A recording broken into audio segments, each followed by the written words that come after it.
seems people are still dropping in, but yeah, I'd like to start welcoming you all. My name is Elma, and I'm going to be moderating our panel today. What is capitalism and why should we be against it? It's hosted by Platypus Aarhus, which is part of the Platypus Affiliated Society. It's a membership-based organization which organizes reading groups, public fora, research and journalism focused on the problems and tasks inherited from the old, new and post-political left for the possibilities of emancipatory politics today.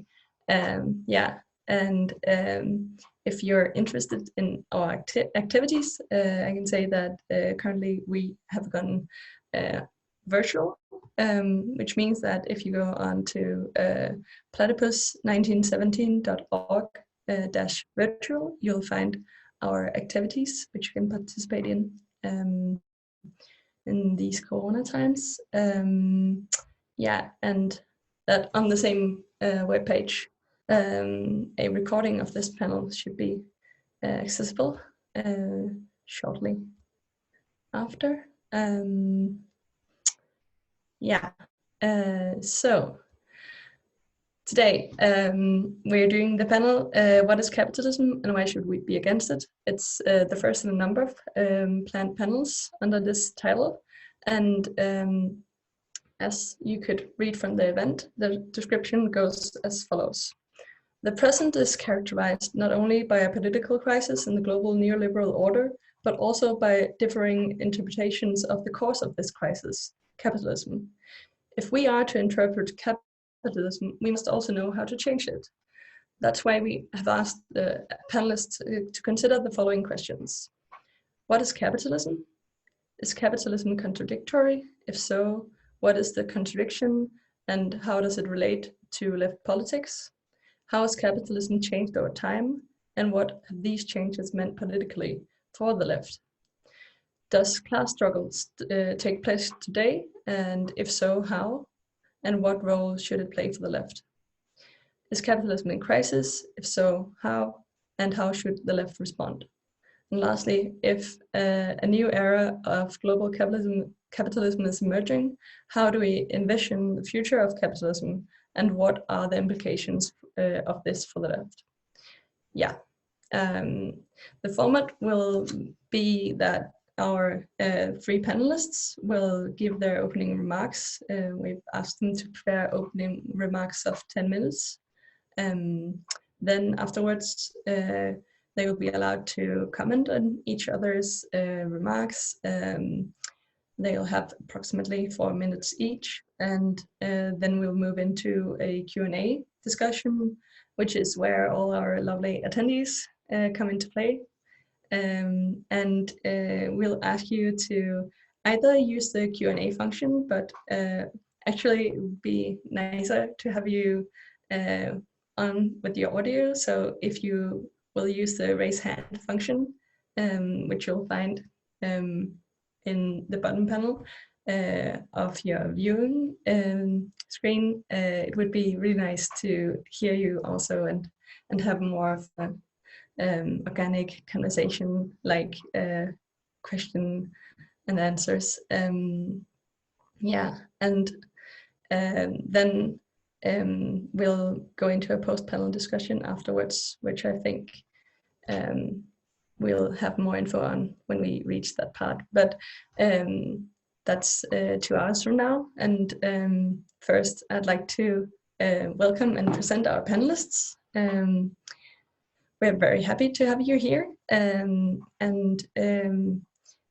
First, we have Torkel Lausen, who is an author and who's been working with anti-imperialism for 50 years.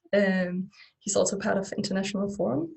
Then we have Esben Andersen, who is a part of the Young Communists. Then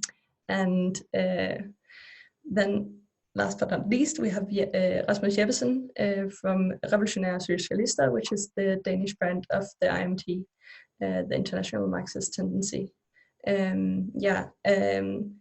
I should say that we had Rune Popp as a panelist, but that he has been cancelled sadly, and instead we have the three here, and we'll give more time to the Q&A and to your comments on each of your opening remarks.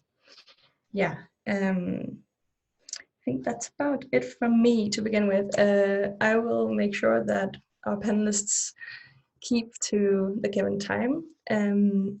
It's now 7 minutes past, and I'll show you my little notes so that you know when you have 2 and 1 minutes left. I'll be taking time, so hopefully we'll be able to stick to it, but let's see. Yeah, well, without further ado, I'd like to give the word to Torkild first. Yeah. Yes, and thank you for the invitation. It was a long row of questions to answer in 10 minutes. So I will start with my basic assumption, and my basic assumption is that capitalism is a world system in the sense that it is there is one worldwide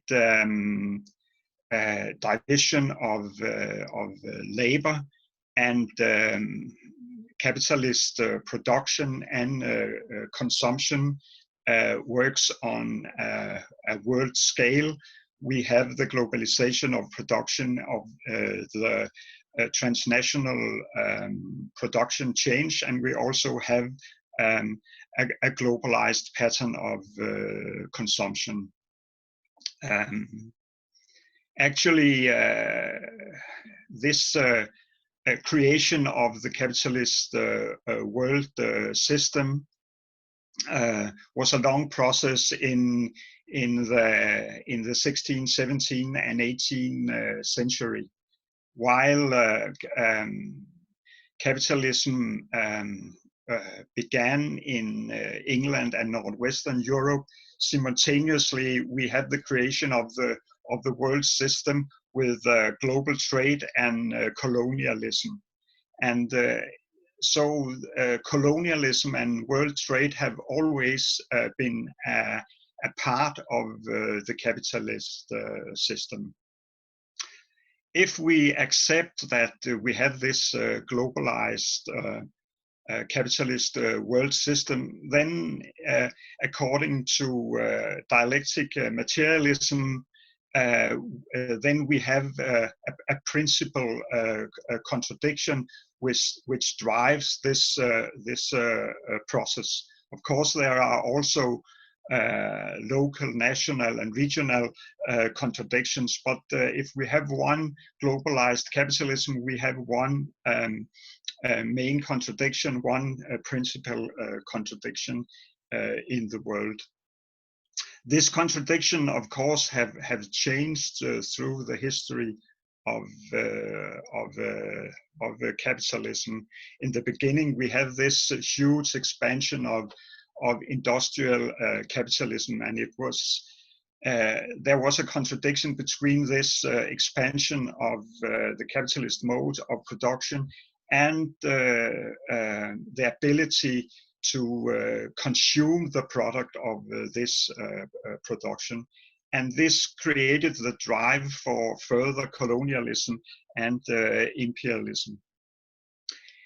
As imperialism was an inherent factor in capitalism, the next principal contradiction that evolved was the rivalry between capitalist powers over the division of the world. So in the first half of the 20th century, this rivalry between the capitalist countries in the center of the system was the driver for capitalism in terms of the First World War and the Second World War. After the Second World War, US appeared as the new hegemonic power after the British Empire. And if we look at the contradictions after the Second World War, I think there are three main contradictions in which the United States plays a leading role in all of them. There was the contradiction between the United States and the socialist bloc, which appeared after the Second World War. There was Soviet Union and the establishment of also the Socialist People's Republic in Eastern Europe. And in 1949, we have the establishment of the Chinese People's Republic. The problem with the socialist bloc for US was that they blocked actually US from 1/3 of the globe and at approximately 1/2 of the globe's population. So this was one contradiction.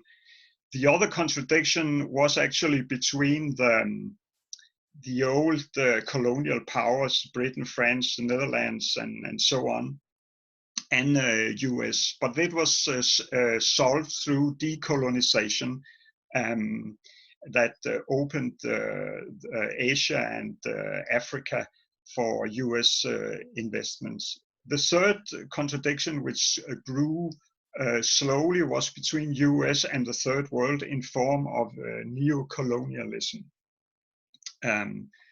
If we look closer on it, I will say that from the period from 1945 after the Second World War up to around 1965, the main contradiction was between the principal contradiction was between the socialist bloc and the imperialist countries.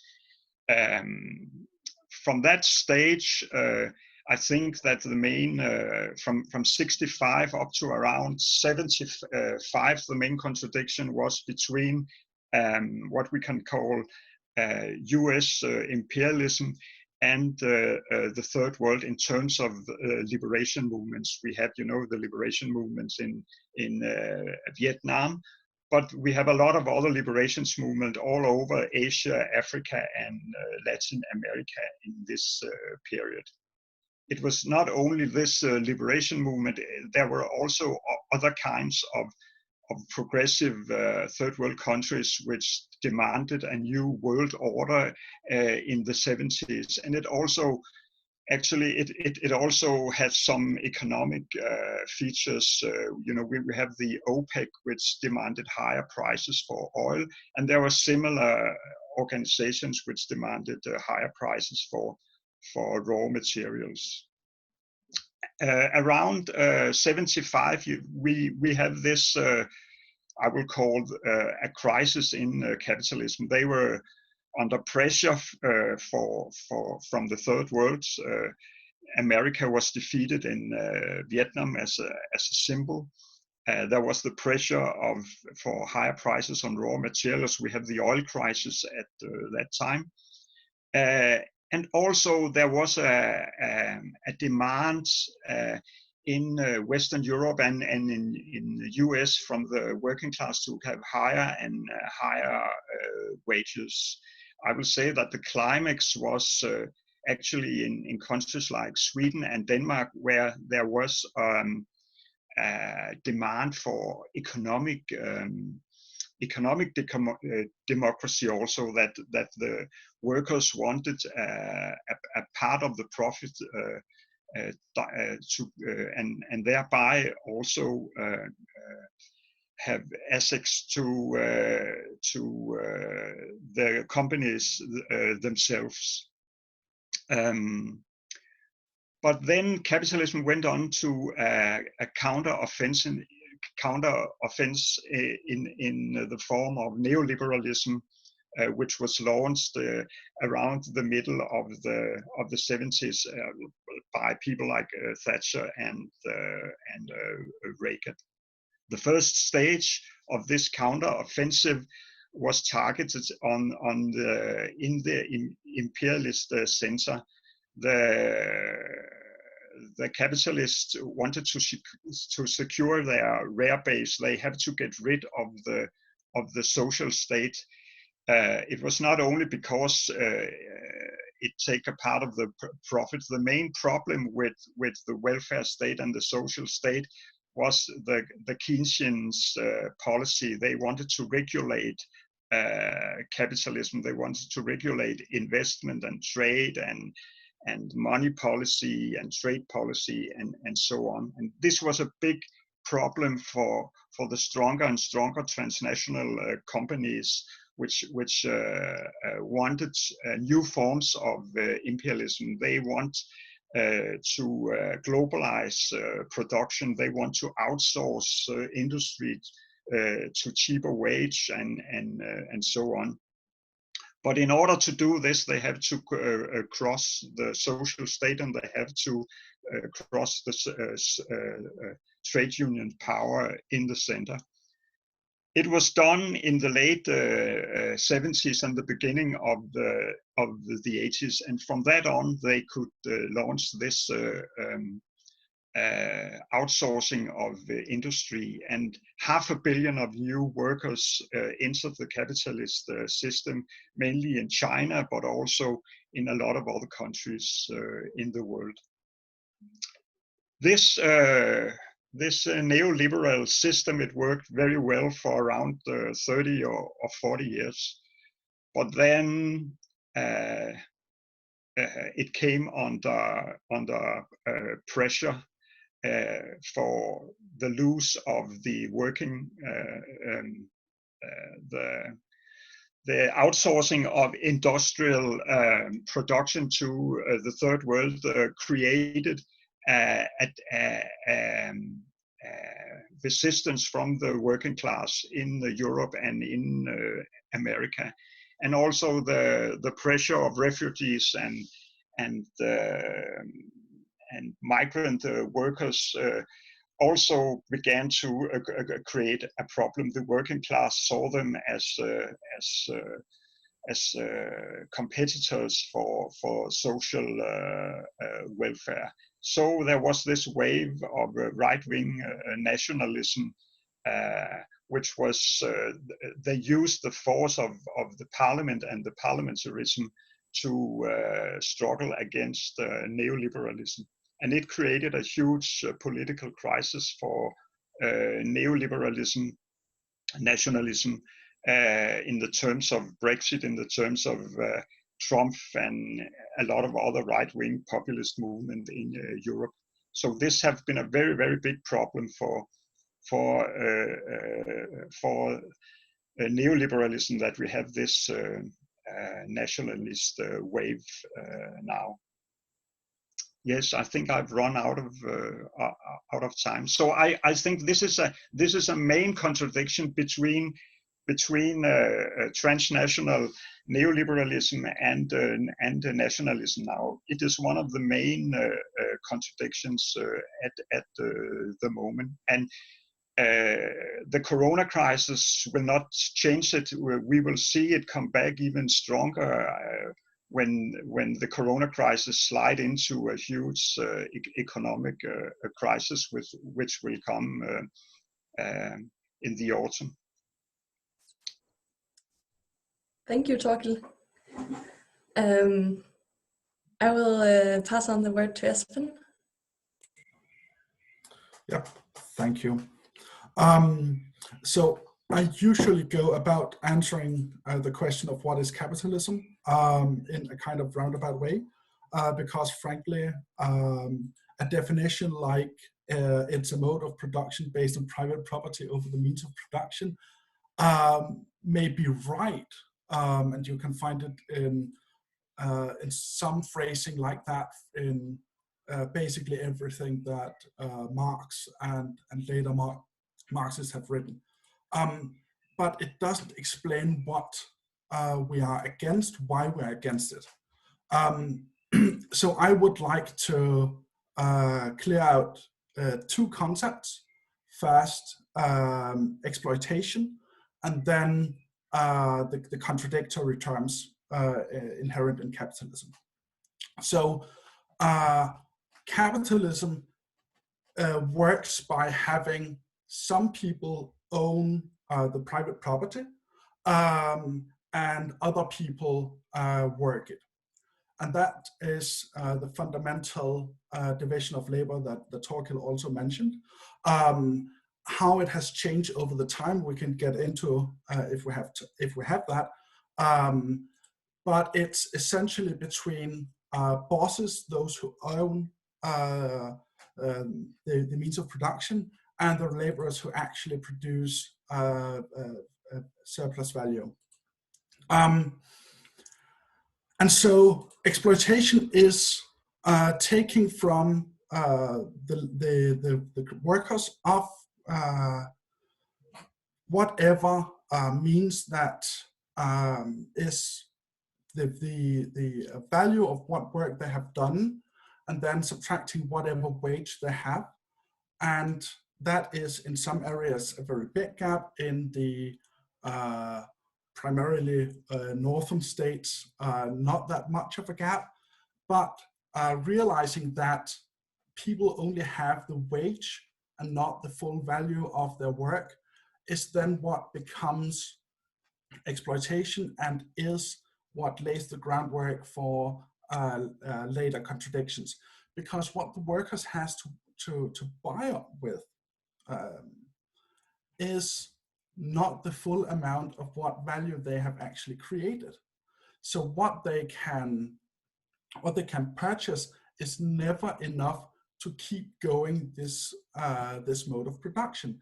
That's a contradiction, because at the same time that capitalists have to run out each other, they also have to keep selling to laborers who have fewer and fewer means to actually buy back the production that they themselves have made. So we have a system where capitalists necessarily must, in competition with each other, try to lower the wages, thus increasing the gap of exploitation, but at the same time rely on selling back this the surplus value to their own workers. This cannot go on for long. That's why we have seen gradually a shift towards borrowing power of the so-called middle class, especially, and why we have seen this constant reiteration of some kind of debt crisis. So that's the kind of origin of the contradiction in capitalism.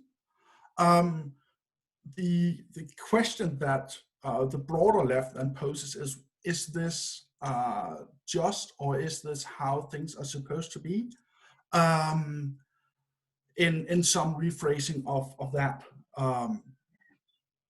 And to be blunt, the nature of class struggle from a Marxist perspective is always this is inherent in the two classes that objectively exist, namely who owns the means of production and who are the actual producers, the workers who essentially make everything that is worth something, and again produces the value that the capitalist class will steal, essentially. And that's the nature of every kind of class struggle that we have seen since. It also means that any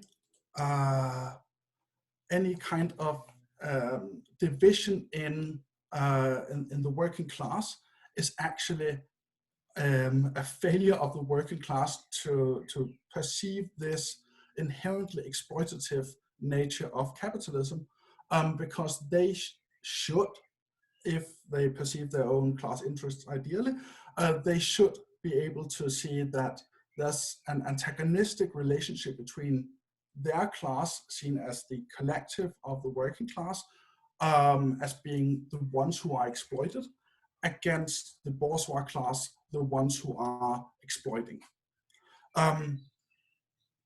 This relationship has been seen in various ways in various parts of the world.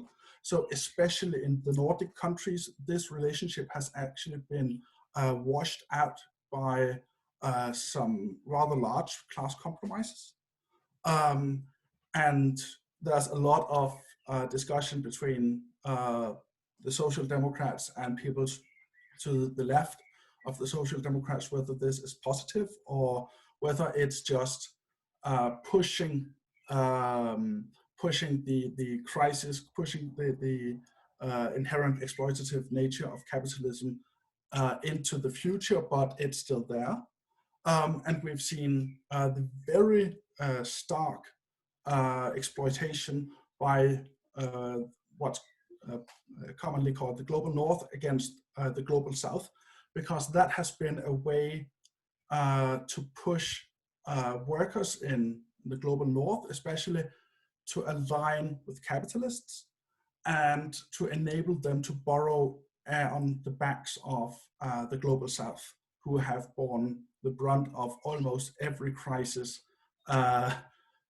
since sometime in the mid 1800s. So the question of whether there's a new era in global capitalism is, to be a bit blunt, from my perspective at least, not a good question, in the sense that capitalism hasn't changed. When seeing that the exploitative nature of capitalism is exactly the same. So the mode of production is essentially the same, but how it becomes expressed, that is changing. And I think actually I have the manifestos behind me.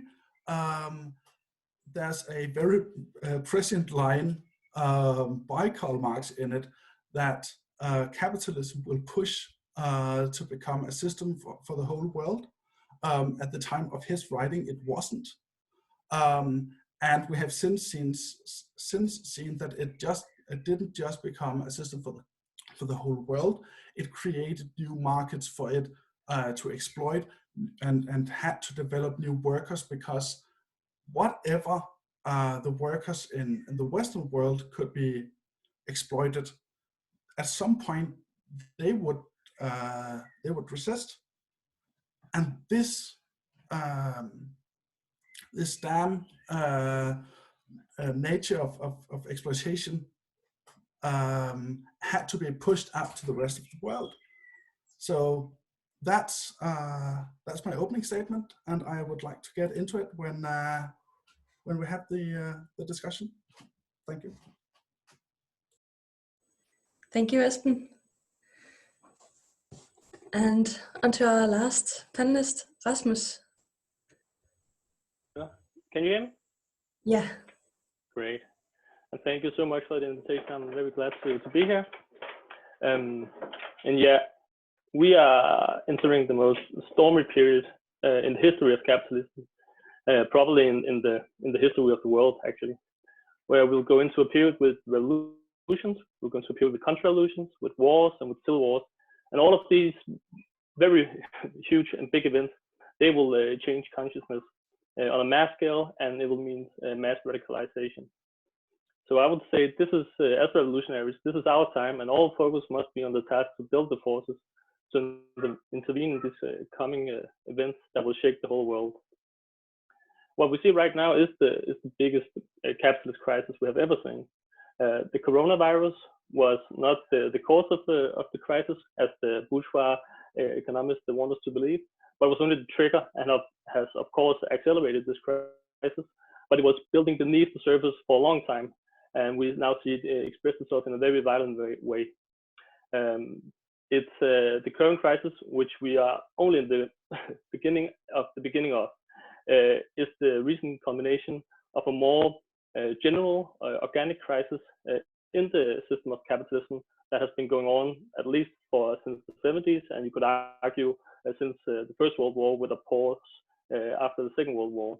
And this organic crisis means that the system cannot develop the productive forces as it used to, and it cannot take society forward as it partly used to do in some parts of the world.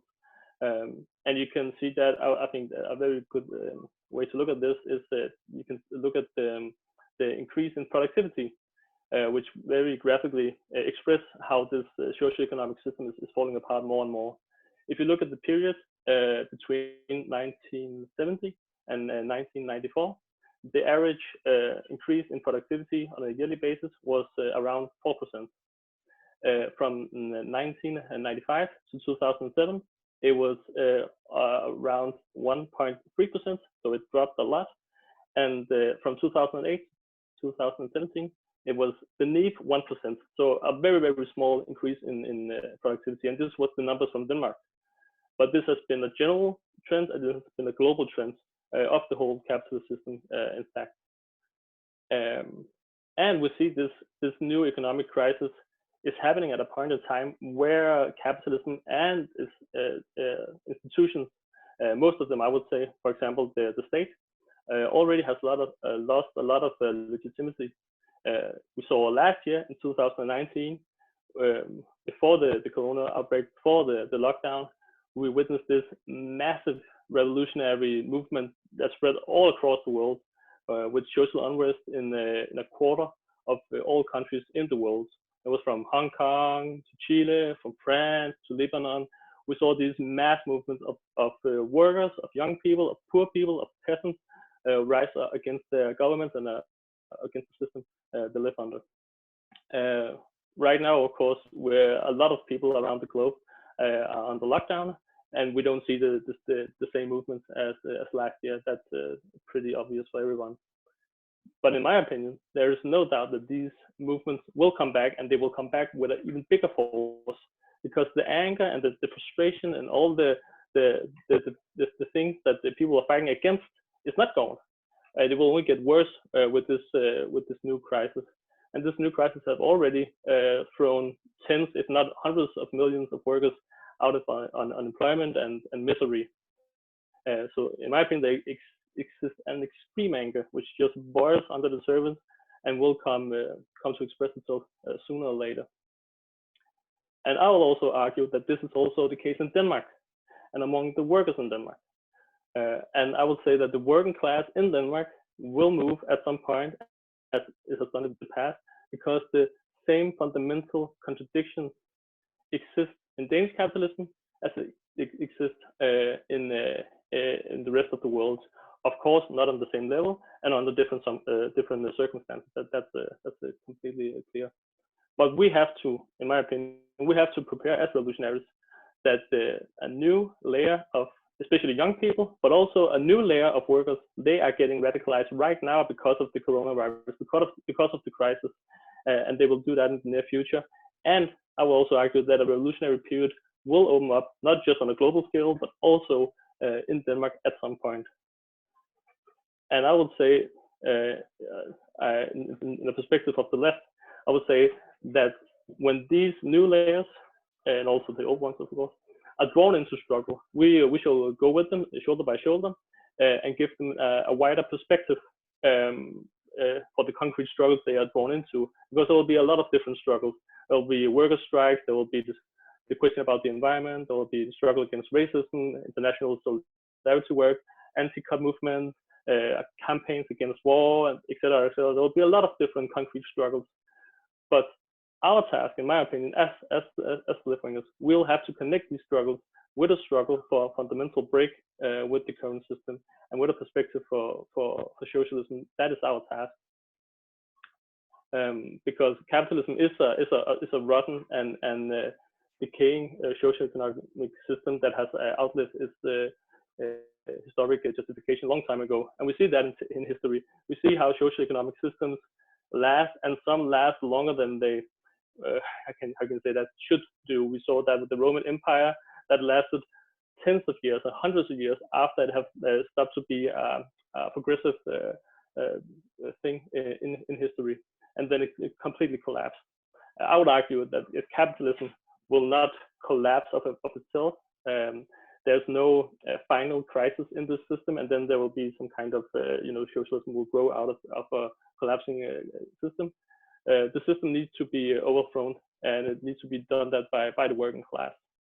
And the longer this system will continue, it will continue to destroy societies. It will continue to destroy humans, and it will continue to destroy the environment, but in the future on a much bigger scale. So in my opinion, it's time to put it to sleep once and for all. And I would also say that this is a very special period in history, and this is a very special period in capitalism. And we have the opportunities to get rid of the system once and for all, because the working class, which is the only class that can overthrow the system, has never been bigger, has never been stronger on a global scale. In the recent years, it has moved, as we have seen in all of these countries I've mentioned, and a lot more, and it will move again. And in my opinion, we'll have to strive in these different movements for working class independence, and we also have to give a clear alternative in the coming struggles. We're not just against capitalism, we're also for a new system. We're for a social society where the economy is planned democratically for the needs of the majority on a global scale. But it's of course also perfectly true that to influence these stormy events in the future, we need to build our forces right now. I'll therefore invite everybody to join the struggle for a socialist revolution in Denmark and worldwide, because there have never been a better time to be a revolutionary. Let's see. Thank you. Thank you, Rasmus and Esben and Torkel. Now we'll move into your comments to the remarks you've each given. At the same time, I'd like to ask the audience to start thinking about questions. You can use the raise hand function, and our monitor, who has asked to have some time to speak, you can also write in our Q&A box, and we'll read your questions aloud. But this can all happen while Torkel, you'll go first. You'll have 4 minutes to respond to what you've heard Esben and Rasmus say, and I'll be taking time again. Yeah, so yeah. Yes. I also think that that it is we are entering a dramatic period in time, but I think also a very difficult period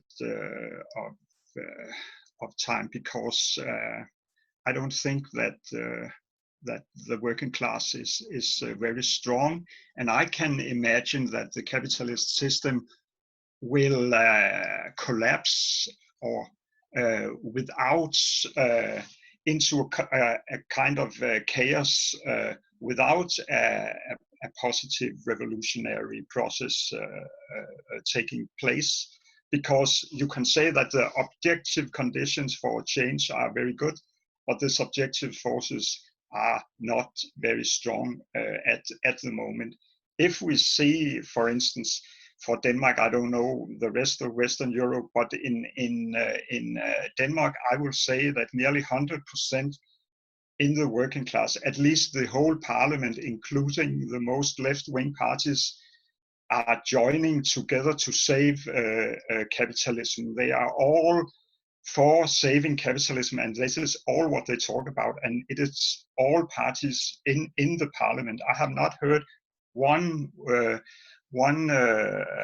word of attacking the system. It's all about saving the system, and I think it's similar in many other countries, that they want to return to a normal capitalism, to a kind of capitalism which they used to know in big parts of Western Europe. It is correct, there have been a lot of riots and a lot of movements in the third world just before Corona.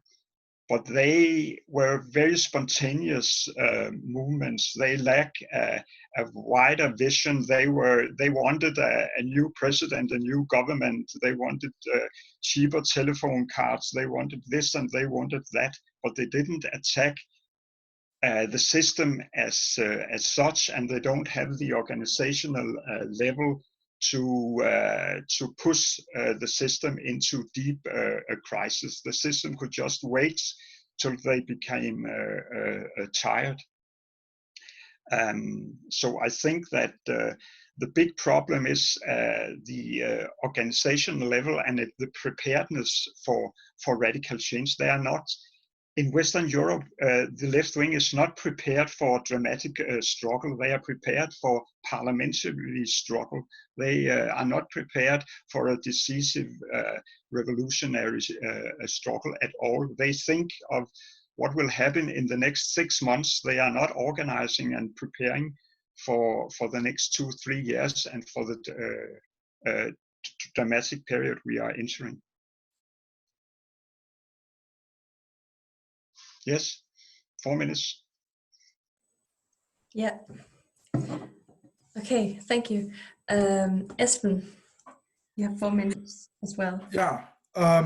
So I actually had some of your points as well, Torkild, that I don't think it's particularly productive to announce the time that we are living in as the most revolutionary, in part because we've seen that in every crisis essentially since the mid 1800s.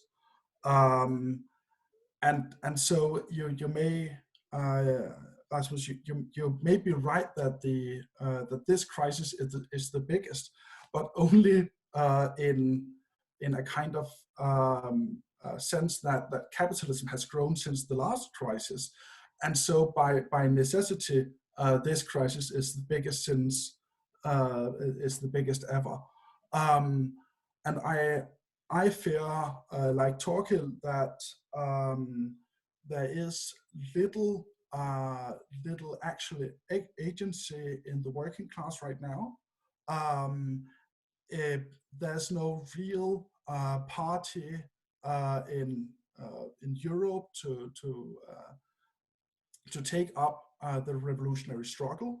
The unions in large parts of the world are either very weak or have become a kind of managers of capitalism. Just look at the unions in Denmark to see that.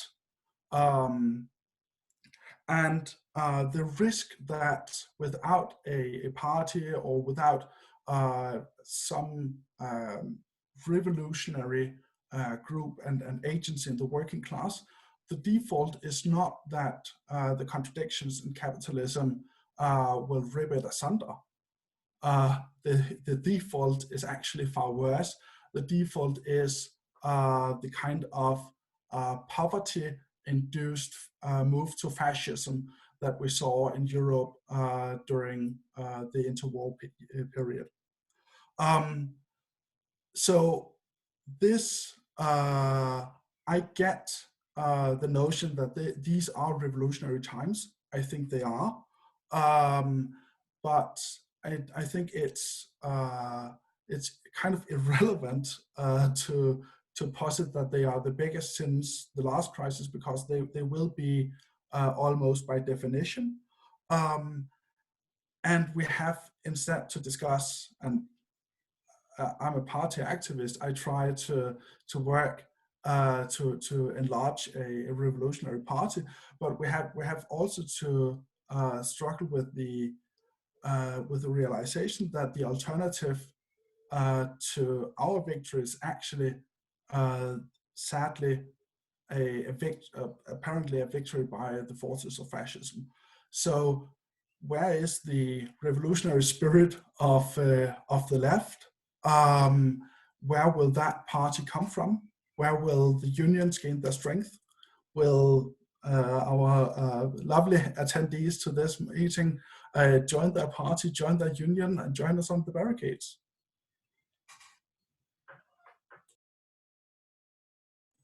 Thank you, Esben. And last comments, Rasmus. Yeah, it's a lot of big questions. I don't know if I can manage it all in 4 minutes, but I think it was some good contributions. And I would say, I think we agree that this is a huge crisis of capitalism. I also think we agree that the working class, if you look at it globally, it is a fact. It's never been bigger. It's never been stronger. It's a massive on a world scale.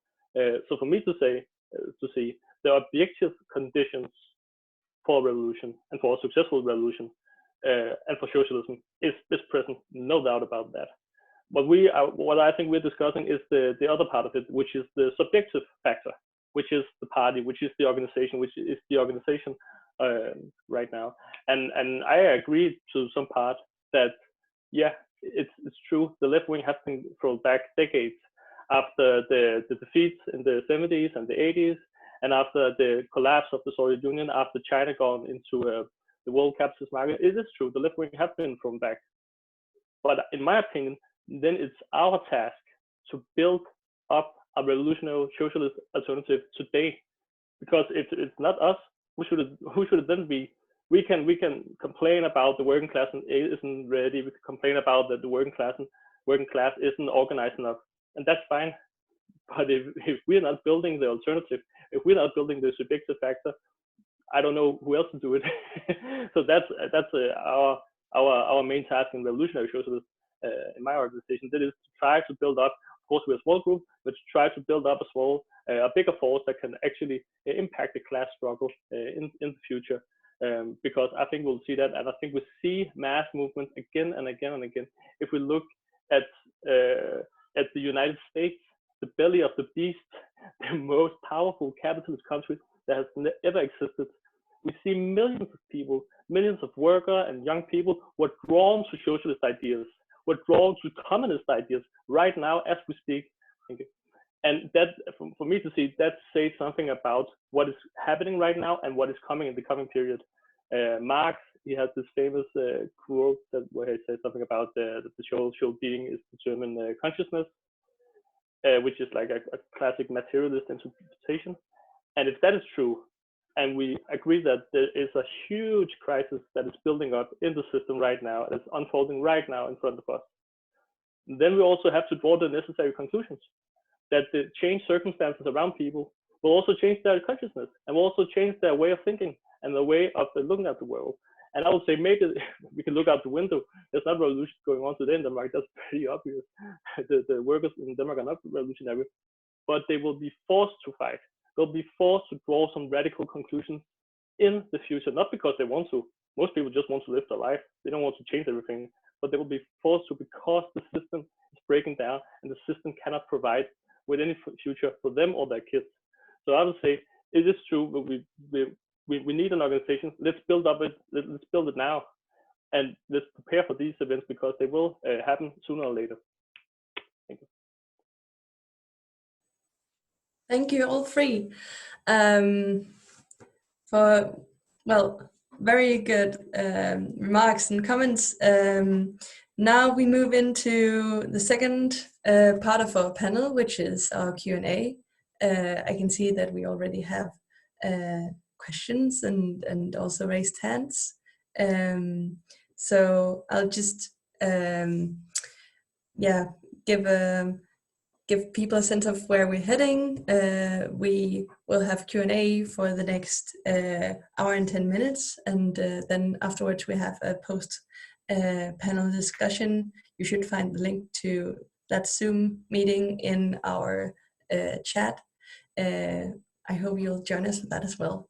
But yeah, let's move into our Q&A, and I'll begin by reading a question from Raoul, and I'll just read it aloud to you. And it seems it's not directed at any of you in particular. So feel free to jump in and answer if you feel like it speaks to you.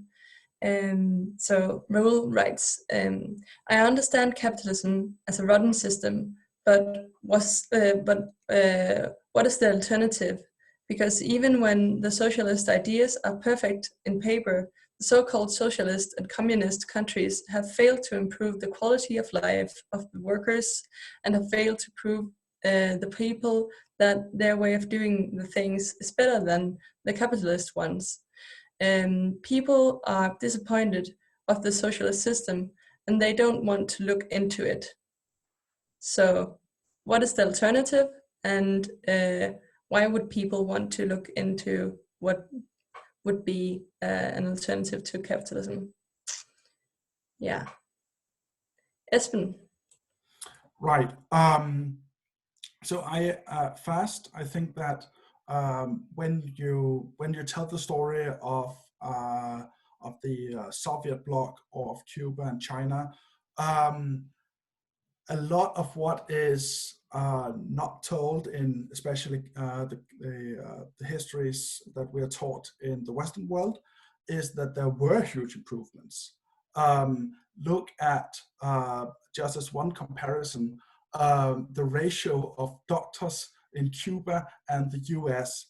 Cuba is, for all flaws that we can discuss, not a rich state, but prioritizing human well-being in Cuba has shown that you can provide excellent healthcare to people on a much larger scale than the very rich and capitalist United States has ever been capable of. So first there's this retelling or restyling of the histories that I think we should push against. Second, I would criticize many of these states because they did not properly deal with the exploitation that they inherited from the capitalist forebears of those countries, or their imperialist surroundings, because people were still exploited. There was still a managerial or some kind of commissar class or whatever you would call it. People were not properly liberated from a system of exploitation, and we should properly criticize that these states did not go far enough. And that is something that we should do fairly publicly, because looking at the flaws of our own history will show people that we can actually improve things, and show that we're serious about it. And I think that will convince, at least in part, some of the people that you refer to. So I'd like to add something. Rasmus, you raised your hand in the chat version. So I will let you go and then talk. Sorry for interrupting. Yeah, I don't know what you prefer. Yeah, I can use either hand. But I think it's a good question, because I would agree with this, that because of the planned economy in all of these so-called socialist countries, there was big improvement in the living standard. And you also see the opposite when it entered into capital, where it crashed back into capitalism. If you look at Russia, it was a social catastrophe, with no doubt about that, when the Soviet Union collapsed and it entered back into capitalism. But I'll also say that it is also true that that all of these Stalinist states, whether it was the Soviet Union or the Soviet bloc or Cuba or North Korea or wherever, all of these countries have given socialism and communism a bad name. In my opinion, none of these states were either communist or socialist in any way. Marx described socialism as the stage where you start to see the classes disappear, and you start to see the state disappear. And that was not the case in any of these countries. And one of the big problems in these countries was that there was no democracy. And when you don't have the market forces anymore, and you have a planned economy instead, you need democracy in the economy as a feedback mechanism, or else the system cannot continue to develop, because you don't have the same feedback mechanism as you have under capitalism. So you have to have some new feedback mechanism, which is the workers' democracy in these states, which was missing in all of these states. I would say it existed in Russia the first few years, but under Stalin it disappeared. So I completely agree that it is a problem that we have this history with these different kinds of Stalinist states. But I will also say that's not a problem anymore, because if you look out in the world, there's like what's left, North Korea, Cuba. Nobody really looks to them as an alternative society. And I would say that this gives us as left wing a fresh start as revolutionaries to explain what we actually want, which in my opinion is that we want a planned economy, but we need democracy. We need workers' democracy in every part of the society, especially in the economy, so we can actually organize and plan what we want to produce in a democratic way. So we actually have some feedback mechanism of what to plan and what to produce and what not to produce. And the second part, which is very important in my opinion, is that this has to be a global thing. You cannot have socialism in Denmark.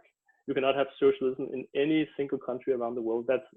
We have a globalized economy, and a socialism can only be global, or it will be nothing, in my opinion.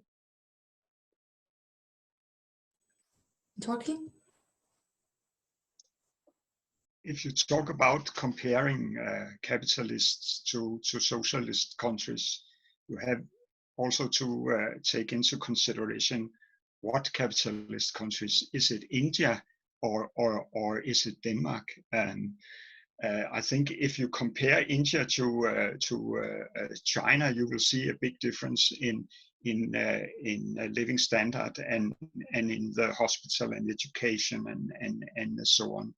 Of course, if you compare then China to Denmark, people have a higher living standard in Denmark, but you must not forget imperialism and the contribution of imperialism to the Danish working standard. It is not only the working standard in Denmark is not only created by the Danish working class, because we consume our iPads, which is produced in China. We produce our sneakers, our T-shirts, every kind of industrial product we have. If you look at it, it probably is produced in countries for very low wage. So they contribute to our high living standard in many ways.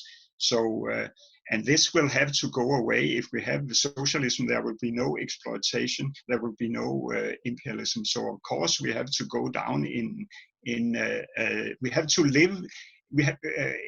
Maybe you cannot say we will go down in living standard. We have to live in a completely other way than we did not buying a new iPhone every second year and a new pair of sneakers and have so much clothes in our cupboard we don't in our closet that we don't know what to do with it, and we have to go down to the and throw it out in this kind of consumption have to end.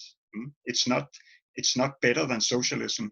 It's a very bad aspect of capitalism, this overconsumption.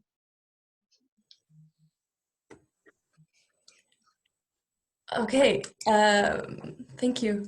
Now I will try to manage both the written questions and the raised hands. Yeah, I think if our panelists will be as kind as to raise their hand when they want to say, that's one less thing for me to worry about.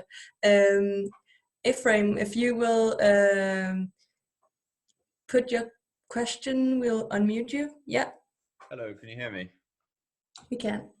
Okay, great. Thank you very much to all the panelists. I guess I'll start with a kind of like a description of what I see as the three positions regarding the future, which is that Torquil thinks capitalism will collapse, but not into a emancipatory revolution, but to some chaos.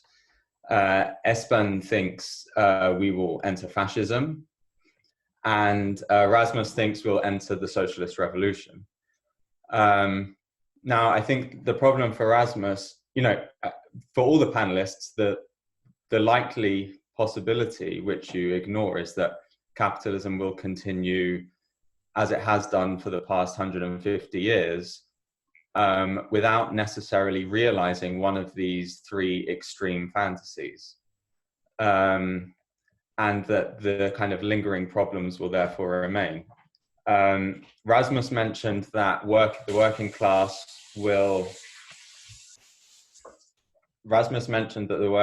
will be forced to become revolutionary, that it won't have any choice.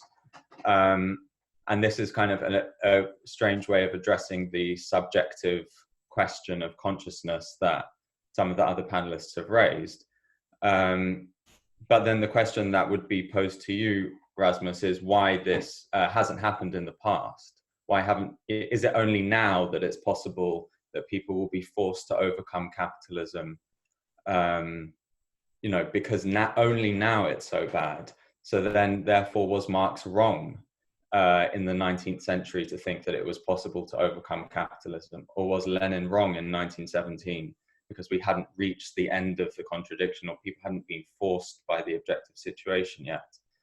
And so what I want to finish by asking is that, Espen mentioned that the demands of the working class in Western Europe actually drove the development of capitalism in this kind of global way, that the pursuit of capitalism went around the world and was actually driven by the demands of the working class.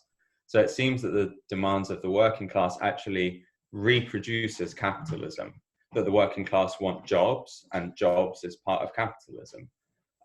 So where is it that this subjective consciousness of the need to go beyond capitalism is going to come from? Right? Rasmus thinks it will come just from the pressure of the objective situation. But it seems the demands of the working class actually create more capitalism. So where does the consciousness of the necessity of going beyond capitalism come from? Rasmus?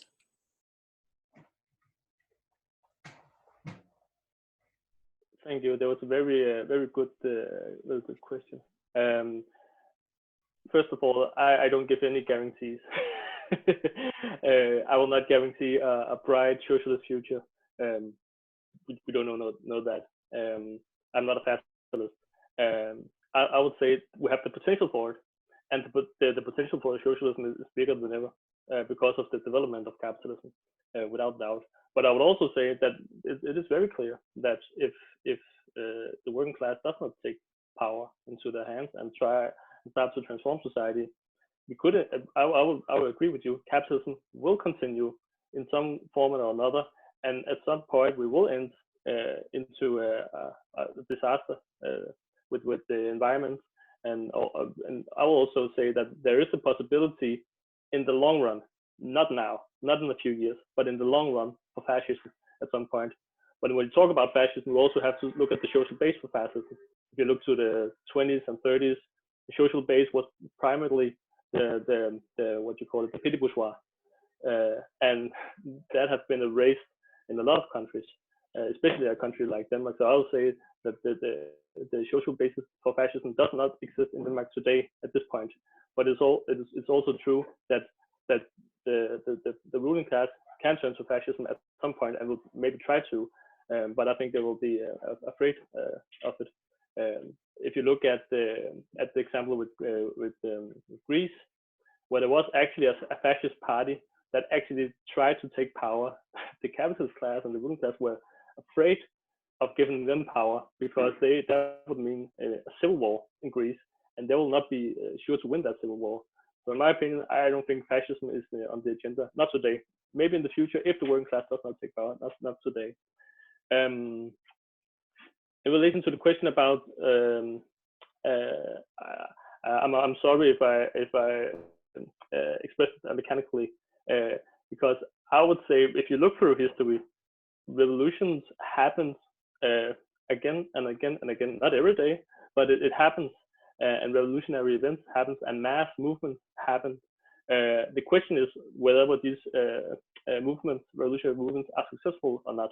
And for the most part, they are not, because if they were, we would be in a social society today. That's pretty obvious. But I think also, if you look at the Danish history, there have also been huge social movements that could have led to a successful revolution. We just have the anniversary for the end of the Second World War in Denmark, and we have produced some podcasts about it. You can hear more if you understand Danish. We have produced some podcasts about this period.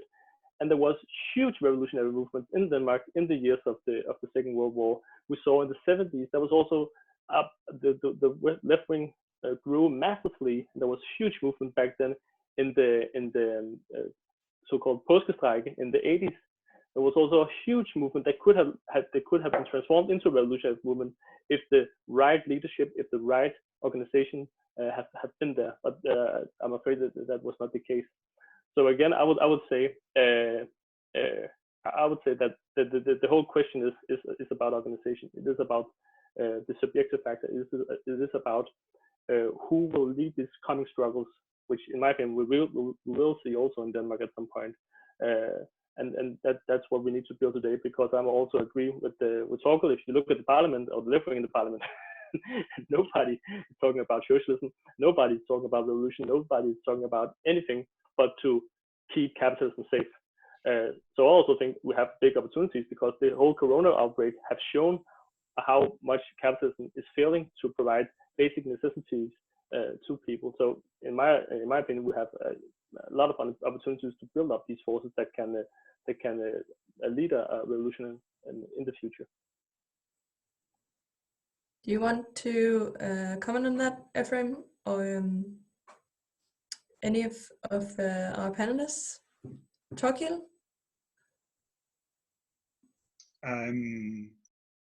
I think that you also. I don't think that capitalism will go on. Capitalism is a historical system like all other historical systems. It has a beginning and it has an end. But the transformation process, of course, can take a long time. And I see the Russian Revolution and the Chinese Revolution and other revolution as attempts to establish socialism. Capitalism was also implemented during 200-300 years before it actually was established. And it's the same with socialism. It's different attempts to overthrow capitalism.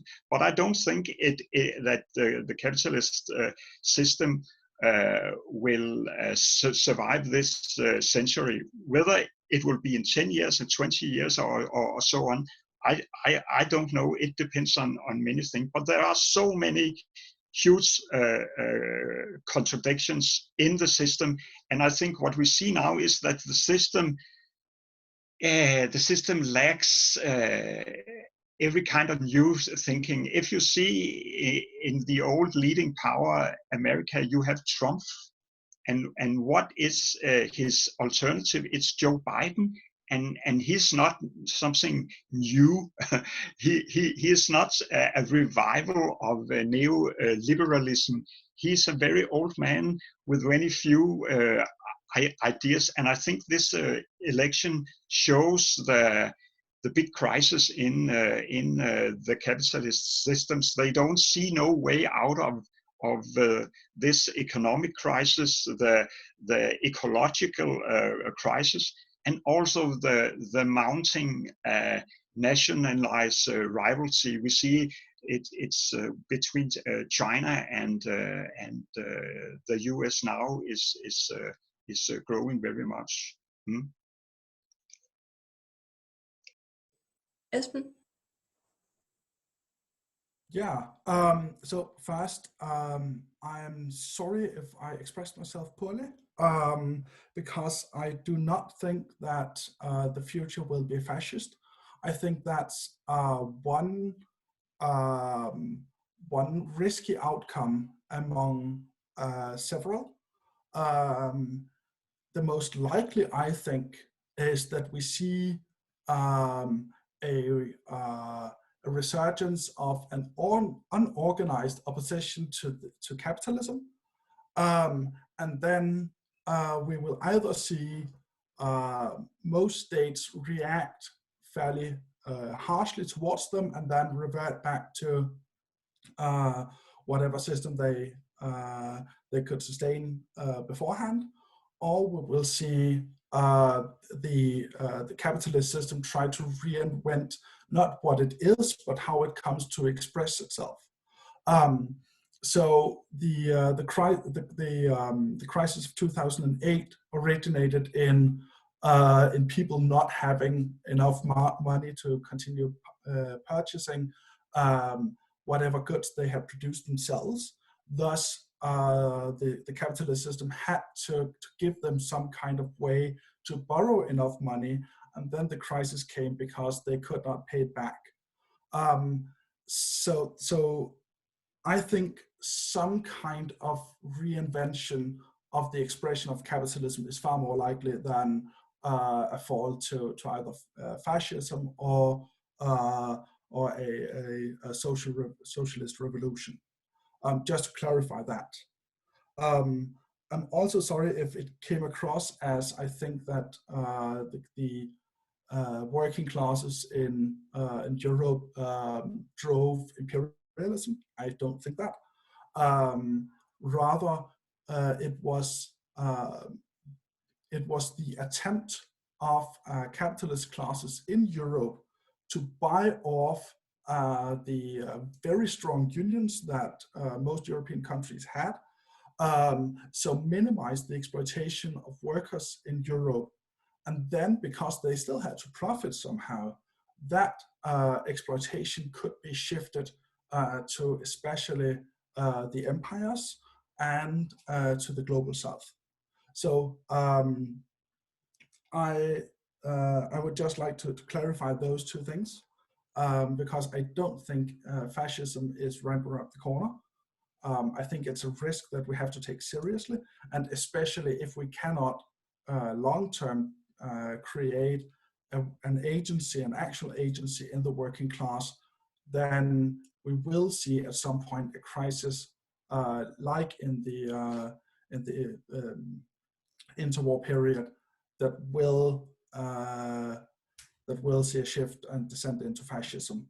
Not tomorrow, probably not this crisis, but that's a risk that we're running every crisis that we experience.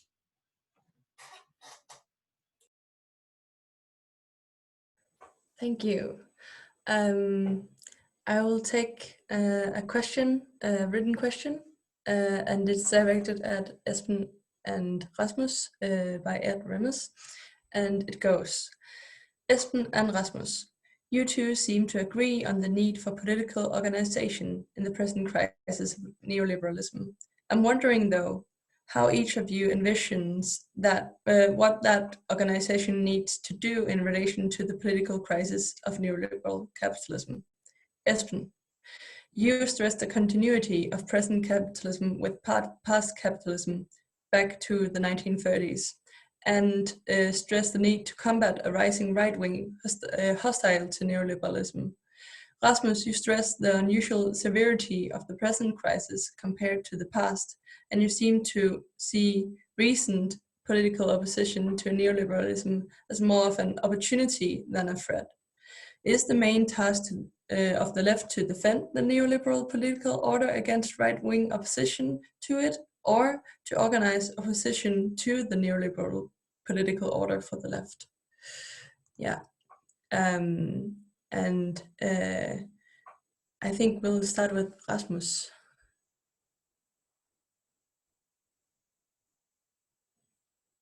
Yeah, thank you for a quick question. I would say there is no way that we should defend this system with one name or another, called neoliberalism or call it another name.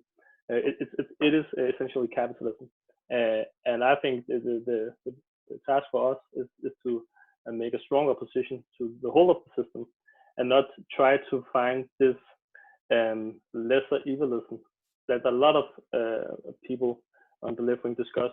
What is the best of the worst? Also in relation to what Torkel said about the American election, where you have the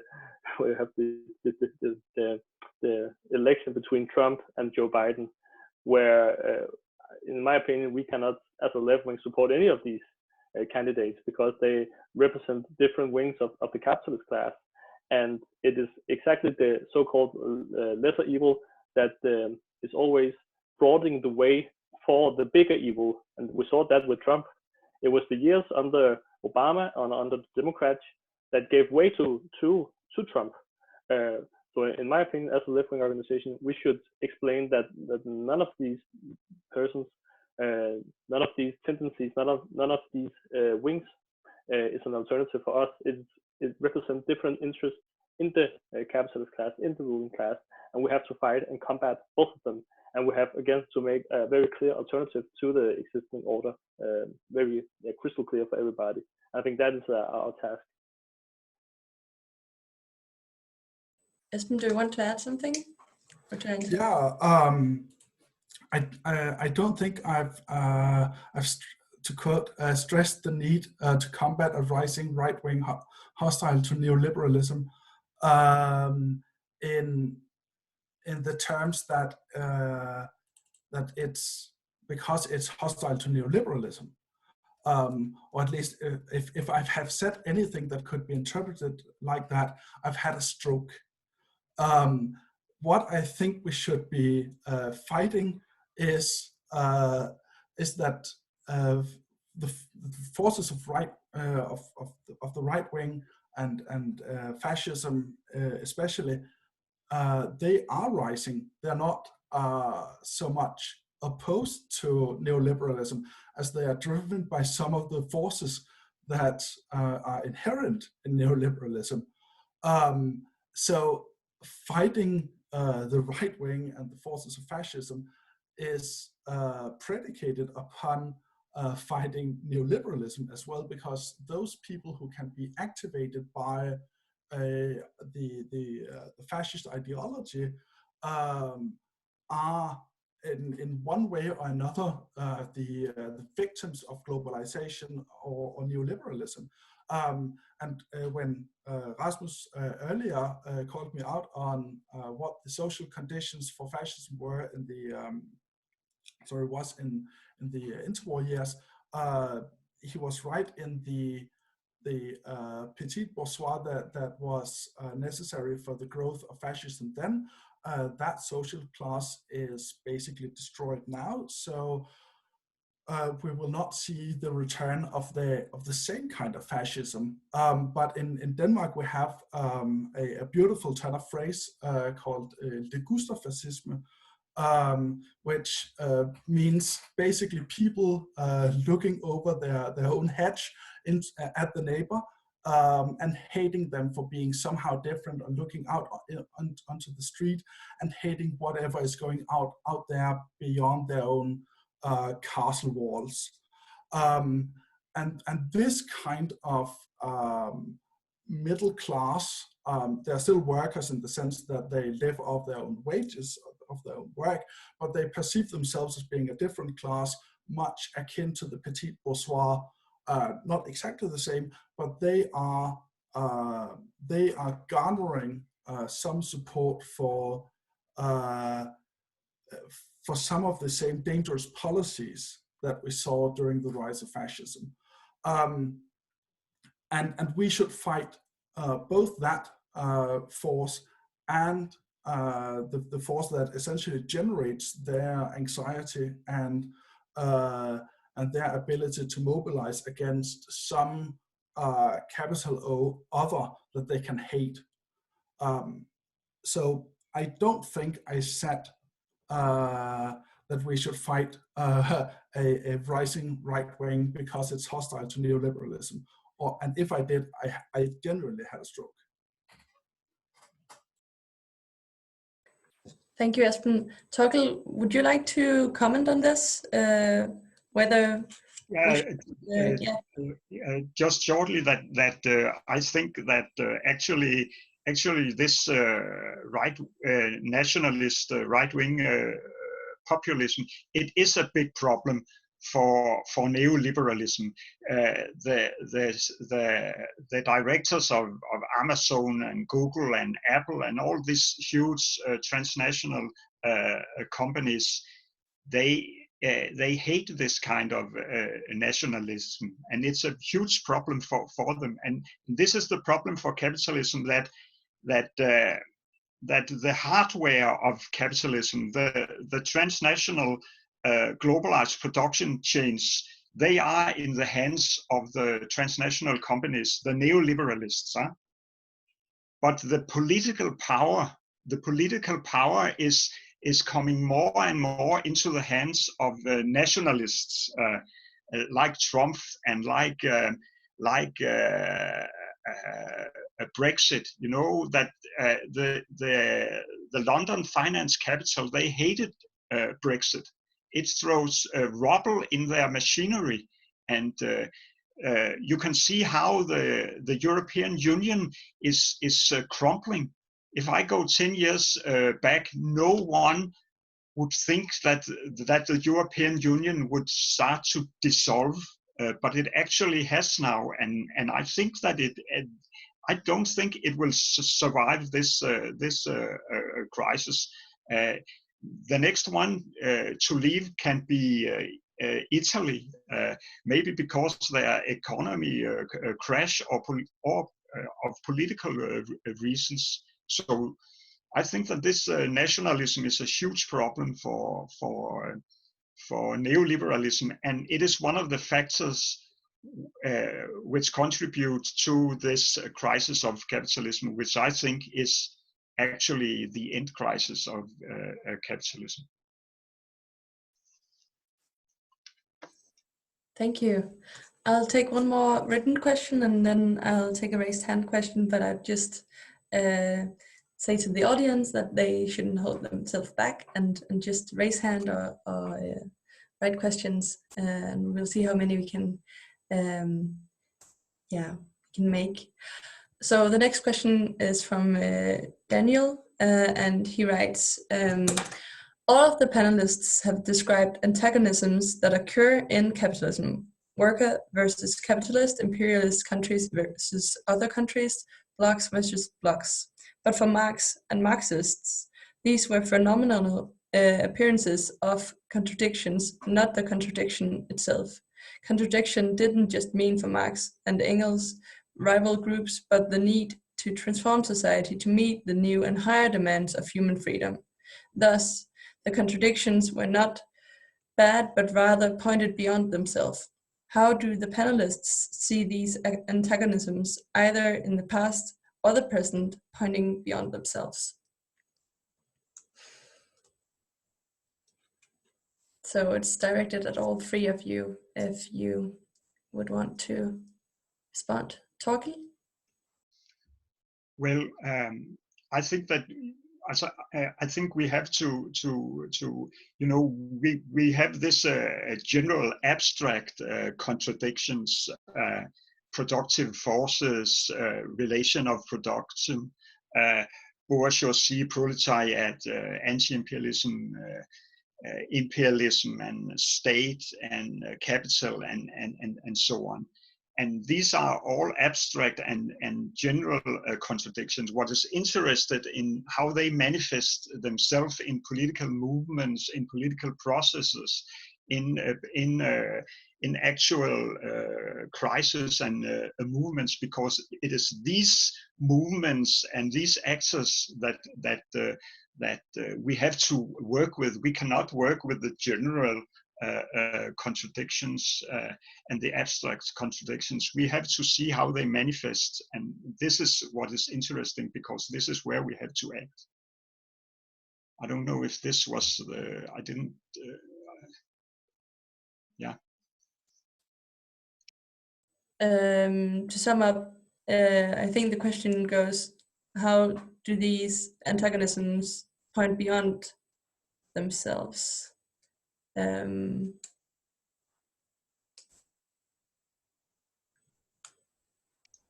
one obvious antagonism which points beyond itself, it's the antagonism, if we take the abstract, the general, between capital and nature. Then that capitalism is destroying our globe now, and this antagonism is pointing beyond itself. I think what have been the problem with the manifestation of this antagonism is that even the most radical people talking about the ecological problems, even Greta, she's angry at the politicians, and she's talking to the politicians and said now they must do something, and they are appealing to the politicians to do something. But I'm not sure that the politicians and the power can do something about it, because the problem cannot be solved within capitalism. But it's as they hope or believe that these problems can be solved within the system. Thank you. Esben, you briefly raised your hand. Yeah, and I think Rasmus was proper and raised his hand in the Zoom program itself. But there's a slight, I think, confusion of terms here, because the contradiction, at least that I'm talking about, is the contradiction inherent in the capitalists living off the surplus value that is being produced by the laborers, by the workers, but is not gained by the laborers. But because it is taken by the capitalists, since they can live off of it, essentially a rent for their machines, their capital that the workers use for production. So that creates various forms of antagonism. The most obvious is, of course, between the capitalist class and the working class. But the contradiction itself actually points towards human liberation. And that's why I, in my opening remark, at least I tried to point towards the exploitative nature of capitalism, rather than just re-emphasizing that capitalism is a mode of production based on private property. It's a very exploitative way. So if we can actually resolve this question, this contradiction, that will enable us to provide without crises, and it will liberate people in the broad strokes from having their workforce exploited. So the contradiction is the driving force for capitalists to both exploit their workers and to be able to have their workers have enough buying power to continue buying their products. And this is clearly impossible. So we have continued crises and we have the exploitation of labor. Resolving this contradiction will lead to a better society. And for the person who asked what socialism is, this resolution is inherent in that answer.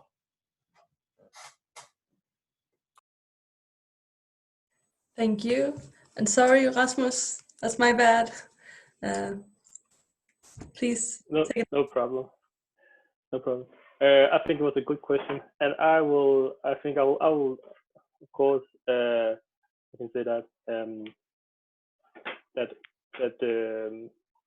facts is reality. We cannot go beyond that. Like the truth is real, and it lies out in the reality. But I will anyway start in the more abstract way, because Marx and Engels said that what have been driving human progress and human society have been the development of the productive forces. That was like the general idea. And the main contradictions under capitalism, which gets a lot of different expressions in the concrete reality. But the two main contradictions, in my opinion, is the contradiction between that you have the private ownership over the means of production, but you have a social production. That is the whole of society, it's actually the whole of the world which is involved in production, but it's privately owned. So this is like one of the main contradictions that we have to resolve to develop the means of production, to develop society, and to develop humanity in the future, which a planned economy will solve. And the other main contradiction is between the national state and the global production, because today we have production which is worldwide, but we still have these old, in some ways feudal boundaries between people around the world and between the economies and production, which is really holding production back. And an interesting thing I think we have seen since the crisis in 2008 is that this contradiction is becoming bigger and bigger and bigger. It was not only with Trump, but also before that protectionist means what's said in by the United States and by a lot of other states to protect their own national capitalist class, which is just causing even bigger problems for capitalism as a whole. And we have seen after Trump that this protectionism has become even bigger with these trade wars against China, but also against Mexico, Canada, and Europe. So I would say that's the other main contradiction is between we have global production, but you have still the nation state. So that's the other main contradiction that we have to resolve, which a global revolution could resolve. That we, with time, could break down these boundaries between different states, which also have a lot of other huge problems with it in relation to refugees, in relation to that we cannot exchange culture as freely as we want to, that we cannot learn from each other as we want to. So that I would say that is the two main contradictions under capitalism, and that's the two main contradictions in developing humanity in the future, which a socialist revolution will resolve. Thank you. Now I'd like to take a question, a raised hand question by Stefan Hansen. You should be able to speak now. Hello, can you hear me? Yes. Hello, my question is first and foremost to Espen, who talked about the gap of exploitation. And sure, there is a gap between what the company charges and the wages. However, does this mean that this gap is actually exploitation? You also said that the worker is the one who creates what is truly of value. However, is this true? If the so-called exploiting capitalists didn't take the initiative to establish a company and hiring the wage earner, what would happen then? Well, considering that most people choose a paid job rather than being self-employed, perhaps the company owner is creating something of tremendous value, namely a psychological safety net for the worker, who it seems might be brimmed with anxiety to such an extent that he or she cannot initiate the work without this psychological safety net provided by the so-called exploiting capitalists. So with that said, I have two questions for you. One, if the employer isn't creating anything of true value, then why does most people seem to prefer being wage earners, being exploited, rather than being self-employed? And secondly, what do you think about the notion that the exploiting capitalist is actually providing some sort of psychological safety net for the worker, without which the worker would have difficulty working?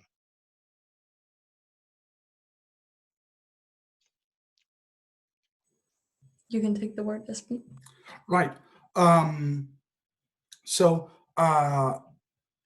Essentially, no, the employer does not create something of real value.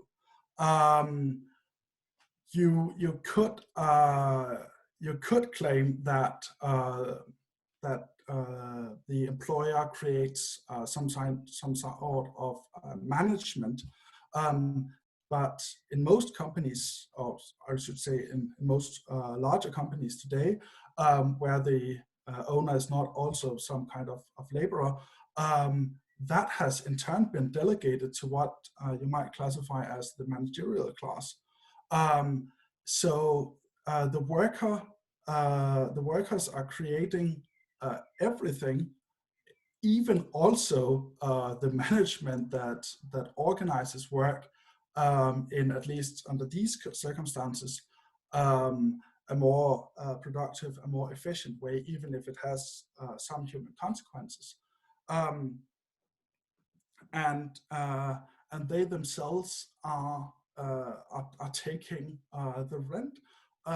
Look at, I mean, just someone like Bill Gates, who today lives off lives off the value of his stock. Maybe 20 years ago, when he was actually engaged in management, he created a sliver of actual value, whereas the workers were creating most of it. But they're not really creating value if they're just owning the stocks, owning the buildings. I get your question of psychological safety net. I think that's essentially showing the power of the superstructure, of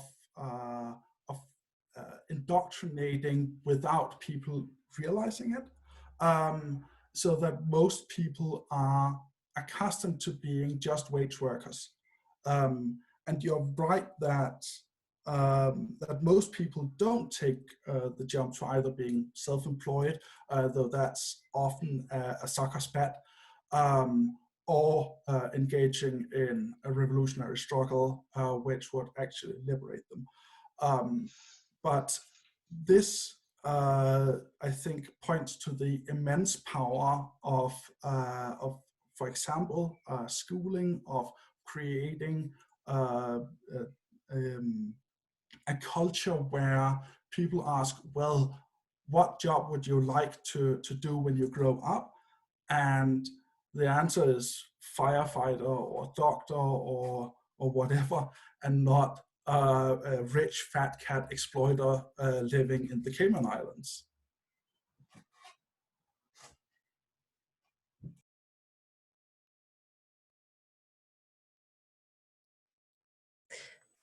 Was your question answered? Yeah, it seems so. Okay. I'll go on with two questions because we're almost at the end. And the first comes from Centrismo. Imperialist and organic intellectuals in the Social Democrats have fragmented the working class in various countries. How can this be rectified? And the next from Thor is for Rasmus and goes, what supports your belief that emancipation from capitalism will solve the struggles you mentioned, i.e. climate change, racism, etc.? My concern is that you promise too much and thereby lose a lot of potential revolutionists. Yeah. So the first one, how can this fragmentation of the working class be rectified? And the second one for Rasmus. And you can weigh in as you like, but yeah, we'll start with Torkild and then go on with the question for Rasmus. It is to the first question about imperialism and social democrats have fragmented the working class. I think this is true, and it's a long historical process. Actually, it started. I think one of the main steps was in 1914, where the Social Democrats voted for the war, for the First World War. Both in the Labour in England and the French and the German Social Democrats, they supported each their capitalist class in the war, in their struggle for dividing the globe. It was the first time that the Social Democrats very actively backed imperialism, and actually the Social Democrats have gained more and more influence in the working class, especially during the establishment of the welfare states in the 60s and the 70s. I think that it's not something that we can, by pedagogic measures, can mend this problem. Actually, I think that it can only be changed by the crisis itself. I don't think we should be so afraid of the crisis. I think that the many Western left-wing groups are very afraid of the crisis. They do everything to save capitalism and to avoid any kind of crisis. But the crisis is necessary to change the attitude of the working class, I think. On the other hand, I think that this global production change opened possibilities for the working class to support each other in transnational strikes, because when you have this complicated production change, it's very easy in the transport sector, for instance, the people who are working at the harbors or the airports to strike and to cross this kind of production lines. So there are possibilities that we can have very effective international actions by the workers if we build this kind of solidarity. But I think it's the crisis itself which will change the attitudes of the working class in the West.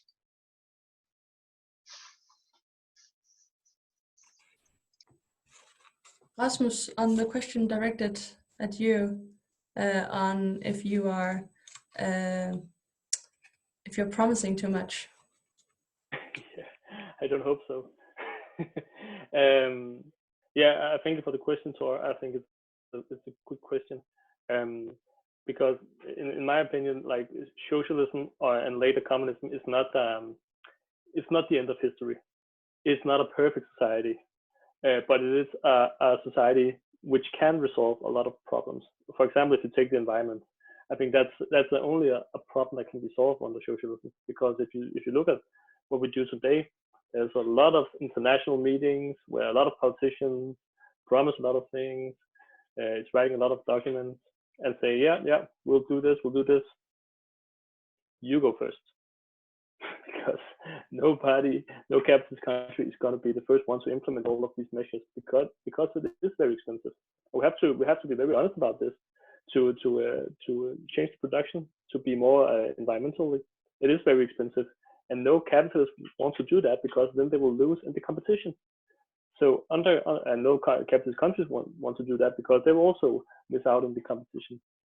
So in my opinion, it is impossible to solve the question about the environment on this current system, where in a social society, then it will be a democratic decision because you have a democratic planned economy, and then they have to be up to the people to say, okay, we know it will cost a lot of resources, but this is like the planet we live on, so we'll have to relocate the resources necessary to change production to be a more friendly to the environment and to green production. That will be a democratic question, and when you have control over the majority of the economy, it wouldn't be a problem. Where today you leave it up to individuals, you leave it up to the persons who own these different companies into their will, and their main motive is to make profit, and you don't make any profit if you want to change the green production. So I wouldn't say that a revolution will automatically solve the climate crisis, but it will be the condition for a solution for the crisis. And also, I would say some of the same is true in relation to the question of racism. That racism is not, how can you say that?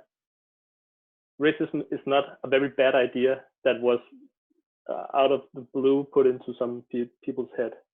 Racism has a material basis.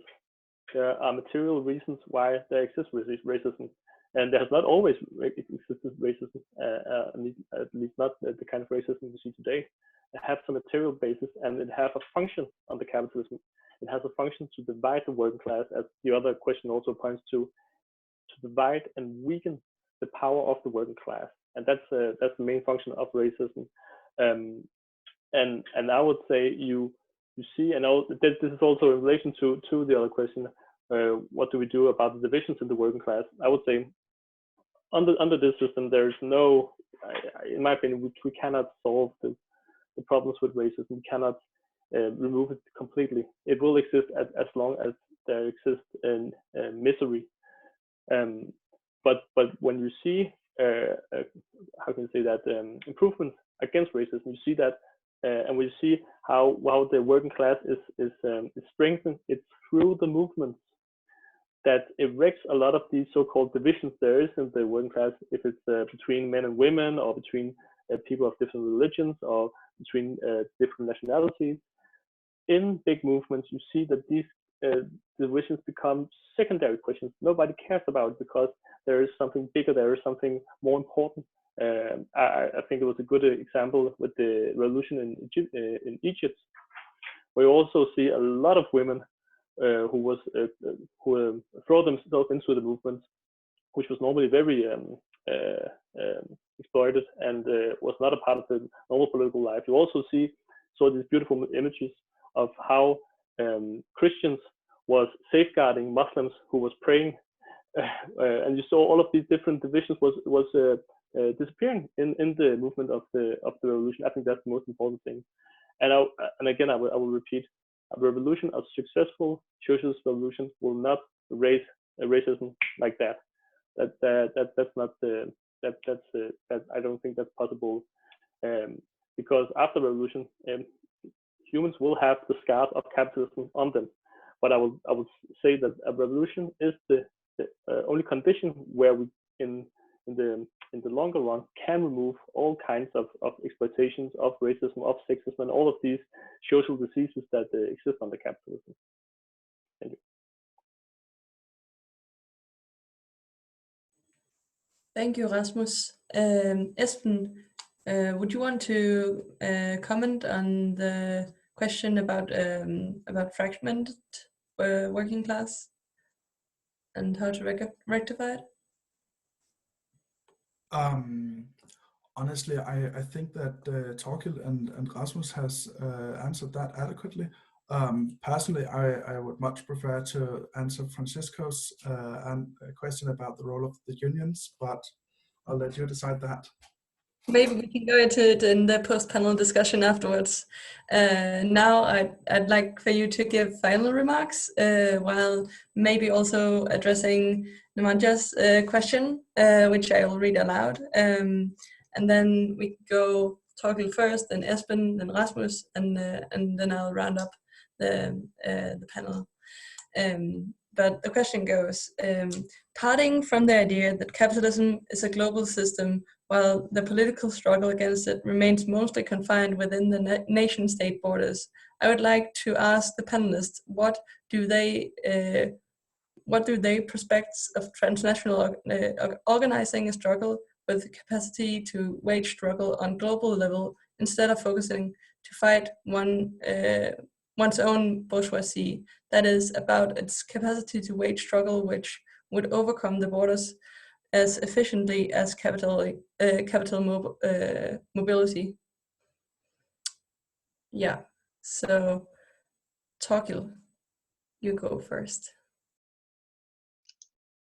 Well, the problem with the division of the working class has a material base, actually, because the creation of the global capitalist system was also a polarizing process. If you go back to 1850, there was more or less the same living conditions in Glasgow as in Bombay or as in Peking, or because it was the level of subsistence, more or less. But since then, we have seen a great witness by imperialism in the conditions of the working class in different countries. The differences in wage level is maybe 1 to 15 or something if we take China and Denmark or Mexico and so on.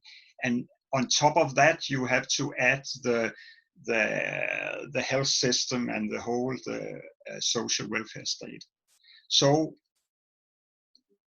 the problem is that the working class in the West, they have a hope or an interest in going back to the capitalist welfare state.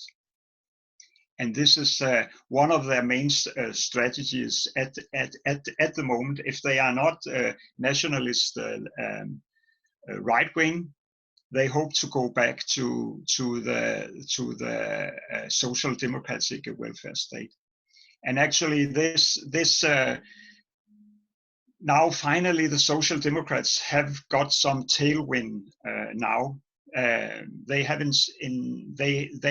left some of their neoliberal positions and went back to some of the Social Democrats' positions. At the same time, they have adopted the right nationalist position during immigrants and foreigners. So this is a big problem. I think that the working class in the global South has a much more objective interest in changing the system radically. They have no perspective of going back to the normal life after Corona. This is not attractive for them. So I think that we will see a return of all the riots we have seen in the global South in 1919. We'll see a return to this, and I also think that we will see a left-wing turn of the Chinese working class also, which will be very interesting. And I think that I set a lot of my hopes to a transformation in the positive direction, that the Chinese working class will start moving, and they will have a decisive effect on the world now, because of that China has become the greatest industrial power in the world. Yeah. Thank you.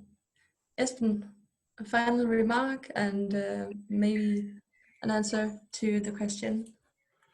Yeah, I'll try to do both in limited time.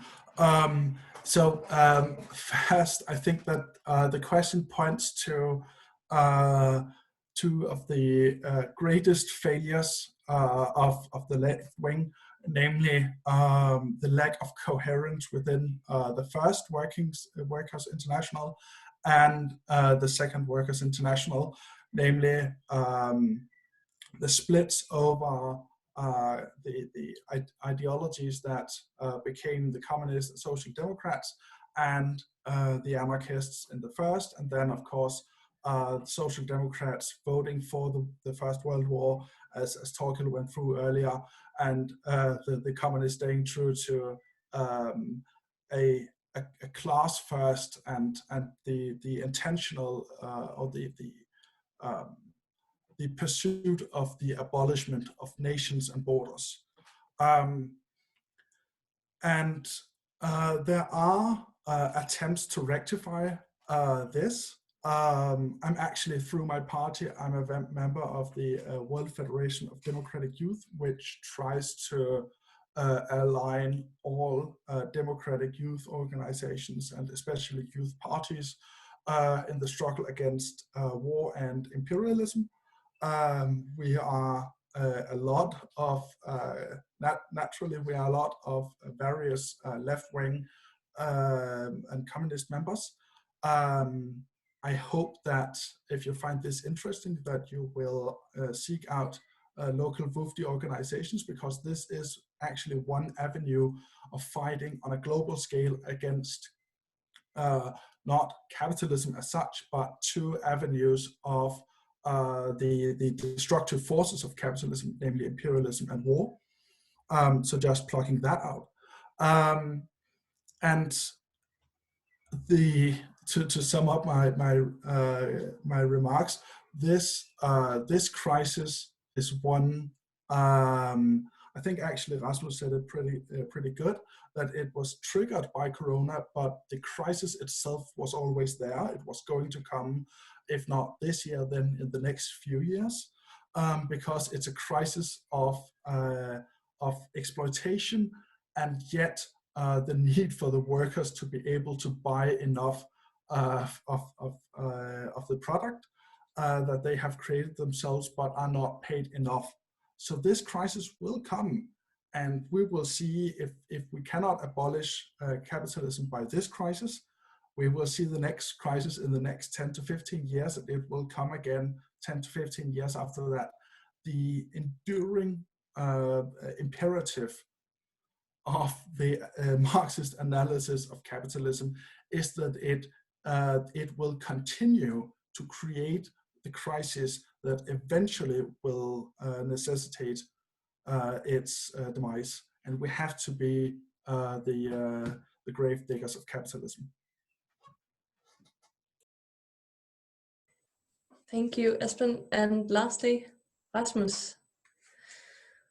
Yeah, and thanks for the question, and thanks for a great debate. I think it's been very interesting to discuss these different questions. In relation to the international organization, I cannot stress that enough, how important that is. Because socialism is international, or it's nothing. And capitalism is a global system that has to be fought globally. So I cannot stress that enough, that we need to be organized internationally. As Alma said in the beginning, I'm a member of Revolutionary Socialists, but we're not a Danish organization. We're just the Danish part of an international organization, the International Marxist Tendency. And wherever, if I will move to another country, I'll be a part of our organization in that country. As Marx said, the workers don't have any fatherland.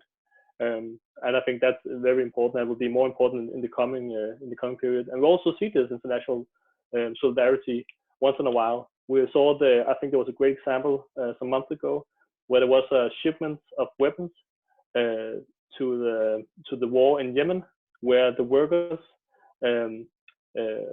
where the dock workers in Italy, they went on strike because they wanted to stop this shipment of weapons.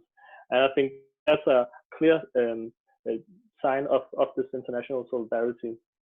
And I also think that we have to organize our political organizations internationally, but I will also say that the unions, if you are active in a union, you should also be part of organizing the union on an international scale, because the workers across countries have more in common with each other than they have with their own bourgeoisie. And I will also say that because, first and foremost, it is super important to do international solidarity work, to do campaigns in relation to what's going on in the rest of the world, and to follow the events of the rest of the world. That's also why I think it's a great value of being a part of an international organization, because we learn so much from the struggles in Pakistan, from the struggles in Brazil, from the struggles in the United States. We learn so much that we can use in the struggles in Denmark. I think that is a huge value to be international organized. But I will also say one of the biggest things we can do in relation to the struggles in the rest of the world is to combat our own bourgeoisie, is to combat our own capitalist class, and is to erect Danish capitalism, because that would be a huge step forward for the movement internationally if we can fight our system back home here and fight our capitalist class back home. I think that's very important. In relation to that, I also think that we have, as the Danish left wing, it has been utterly disgraceful to see the so-called socialist parties in parliament, how they talk about Greenland and the Danish colonies, which is completely insane that we still have colonies around the world, and we should give full support to the workers in Greenland and to decide their own destiny. I would say that is also very important to say.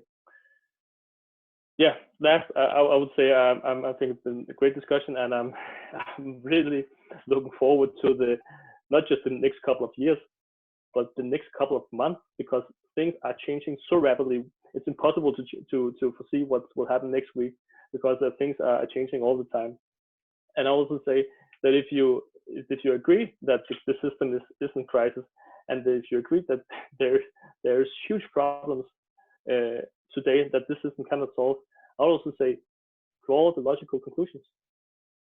Build up the forces, build up the revolutionary forces that can put this system to sleep, because that's what we need to do. And I have talked to a lot of the left wings who are sitting in their armchair and crying about how the working class is not revolutionary enough, it's not ready enough, how the left wing is too weak, and so on and so on. I would say, fuck that.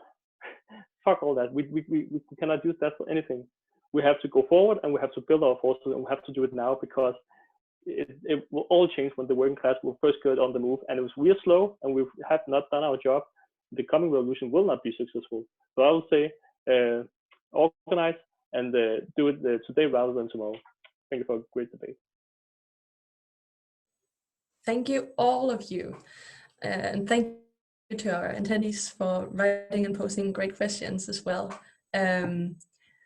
I will be looking forward to our post-panel discussion, which you should be able to find a Zoom link to in the chat. I'd also like to mention once again that under these circumstances, Platypus has gone online, and you can find our reading groups and virtual activities on our website, platypus1917.org/virtual. And that in Denmark we are based in Aarhus, where when we are all allowed to meet again, we'll resume our activities reading group wise. So thank you all, and I hope you have a great evening. It's been really, really good having you on this panel. Thank you, everybody.